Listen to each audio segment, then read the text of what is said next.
খুবই সুস্বাদু, খুবই মুচমুচে, কুরকুরে ফুলকপির পাকোড়া রেসিপি নিয়ে আজকে হাজির হয়েছি। এই রেসিপিটি খুব সহজে তৈরি করে নিতে পারবেন। প্রথমে ছোট, ছোট করে ফুলকপিগুলো কেটে নিতে হবে। এখানে একটি বাটিতে আমি খুব সুন্দরভাবে ছোট, ছোট করে ফুলকপি কেটে ধুয়ে পরিষ্কার করে নিয়েছি।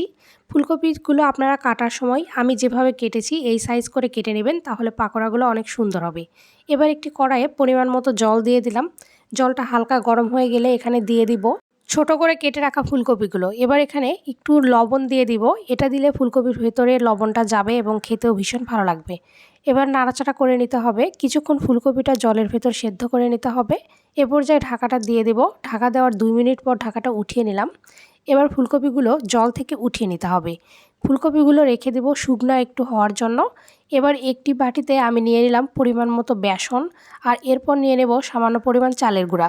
বেসন আর চালের গুঁড়া দুইটা দিয়েই আমি এই ফুলকপির পাকোড়া তৈরি করব। এবার এখানে লবণ, শুকনো মরিচের গুঁড়া, হলুদ আর গোটা জিরা এখানে দিয়ে দিলাম। এবার এখানে পরিমাণ মতো অল্প অল্প করে জল দিতে হবে আর খুব সুন্দরভাবে ব্যাটারটা তৈরি করে নিতে হবে।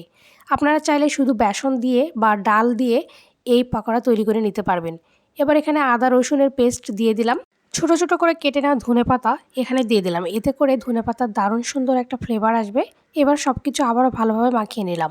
এবার একটি কড়াইয়ে পরিমাণ মতো সরিষার তেল দিয়ে দিলাম।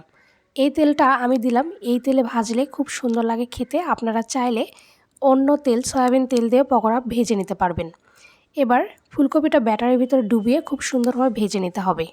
এবার একটা একটা করে ফুলকপি ব্যাটারের ভিতর ডুবিয়ে ভালো করে তেলের ভিতর দিয়ে দিতে হবে। এভাবে সবগুলো ফুলকপি তেলের ভিতর দিয়ে দিয়েছি। এপিট ওপিট করে সুন্দর করে লাল লাল করে ভেজে নিতে হবে। বিকেলবেলা সন্ধ্যের নাস্তায় খুব সুন্দর লাগে ফুলকপির পাকোড়া খেতে। চায়ের সাথে এটা জাস্ট জমে যাবে। আপনারা চাইলে গরম ভাতের সাথে ফুলকপির পাকোড়া খেতে পারবেন। এটাও ভীষণ ভালো লাগে। চ্যানেলটি সাবস্ক্রাইব করে পাশে থাকবেন।